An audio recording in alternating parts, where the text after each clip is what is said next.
আসসালামু আলাইকুম।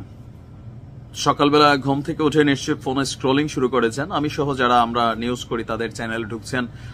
Operation devil hunt মানে শয়তানদেরকে শিকার করবে যে অপারেশন, গতকালকে রাত থেকে কি কি ঘটলো। তবে এখানে আপনাদেরকে জানিয়ে রাখি, এটা শুধুমাত্র যে গাজীপুর এলাকায় ঘটছে বিষয়টা তা না। এই অপারেশন কিন্তু সারা দেশ জুড়ে চলছে। সরকারের কাছ থেকে একটা বিশেষ বার্তা গেছে, কারণ স্বরাষ্ট্র উপদেষ্টার তো অস্তিত্ব থাকবে না, কারণ ওনার পদত্যাগ পোলাপাইন দাবি করে বসছে। ইভেন বলছে আমরা পর্যবেক্ষণ করব যে আপনারা কি করছেন, আর যদি না হয় আরেকটা বিপ্লব ঘটাই দিব। পাগলা সার্জিস কিন্তু ঘোষণা দিছে। তো সেই ঘোষণার পর এই অপারেশন ডেভিল হান্টে যে জিনিসগুলা কানেক্টেড হতে যাচ্ছে, আজারি হুজুর থেকে যারা, সবারই টার্গেট যে আওয়ামী লীগের নেতাকর্মী কয়জন ধরা গেল, বিশেষ করে গাজীপুর নিয়ে আমাদের কনসার্ন। তো আসুন দেখি গাজীপুর থেকে শুরু করে সারা বাংলাদেশে কি অবস্থা। স্ক্রিনের এক অংশে আপনারা ভিডিওর যে অংশ বিশেষ দেখেছেন, এটা গাজীপুরের দৃশ্য। তবে এই দৃশ্য দেখে আমার কাছে মনে হয়েছে যে ধরেন ন্যাচারালি আমাদের যখন আর্মি ডিপ্লয়েড করা হয়েছিল মাঠে, তো সেখানে আমরা তখন দেখছি যে যারা প্যাসেঞ্জার আছেন তাদের কাগজপত্র চেক করা হয়, গাড়ির ডালাকুলা চেক করা হয়। এর বাহিরে কিন্তু আর ওই রকম আমরা ভূমিকা দেখি না। তবে বিশেষ আরেকটা অভিযান চলছে।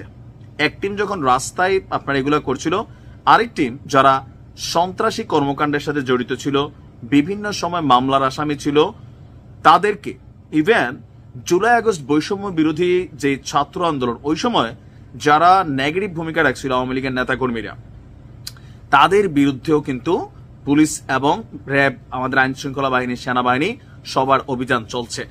আমরা যদি দেখি যে অপারেশন ডেভিল হান্টের আপনার প্রথম প্রহরেই শেরপুরে নিষিদ্ধ ছাত্রলীগের নেতা মাহমুদুল হাসান রোবেল এবং রফিকুল ইসলামকে গ্রেপ্তার করেছে ঝিনাইগাতি আপনার থানা পুলিশ।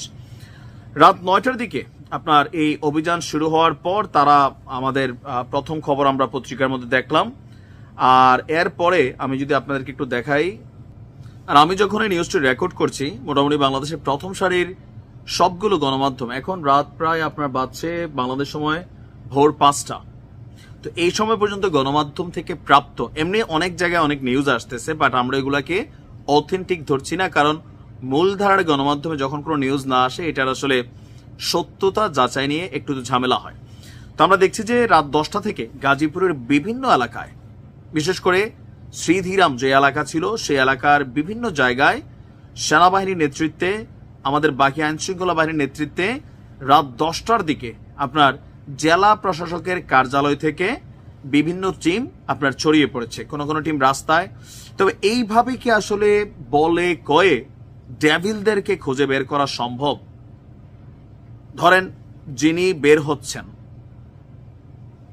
তিনি কি মানে প্রকাশ করবেন বা পরিচয় দিবেন আমি ডেভিল?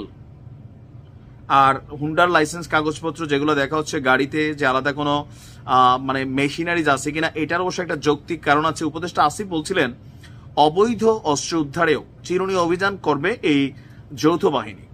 তার মানে আমরা এখন যখন ব্যাগ ট্যাগ, গাড়ির বিভিন্ন ডিক্কি এগুলা তল্লাশি দেখছি পুলিশ এবং সেনাবাহিনীর, দ্যাট মিনস অবৈধ যে অস্ত্রগুলি আছে সেগুলো উদ্ধারের জন্য। কারণ গতকালকে যে গুলির ঘটনা ঘটছে, এই মেশিনারিজ কারোর কাছে আছে, বৈধ অবৈধ লুট হওয়া যাই হোক, এই অস্ত্রগুলো এখন খোলা বাজারে ঘুরতেছে।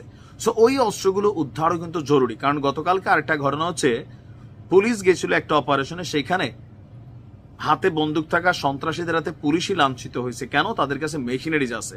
সো নানান ওয়েতে, বাট আওয়ামী লীগ বার এর বাহিরে আমি ভোর 5টা বাজে, এরপরে হয়তো আরো অনেক তথ্য সামনে চলে আসবে, বাট এই পর্যন্ত আমি আর এর বাহিরে কোথাও খবর পাইনি। তবে সারা দেশে খুব টাইট সিচুয়েশন, গোয়েন্দা তথ্য, নজরদারি এগুলা চলছে। তো আজকে সারাদিনের আপডেট হয়তো আমি পরের নিউজে আপনাদেরকে জানাইতে পারবো। তবে রাস্তাঘাটে এই মুহূর্তে যারাই রাতের বেলা বের হয়েছে, সবাইকে চেকিং এর কবলে পড়তে হচ্ছে একাধিকবার।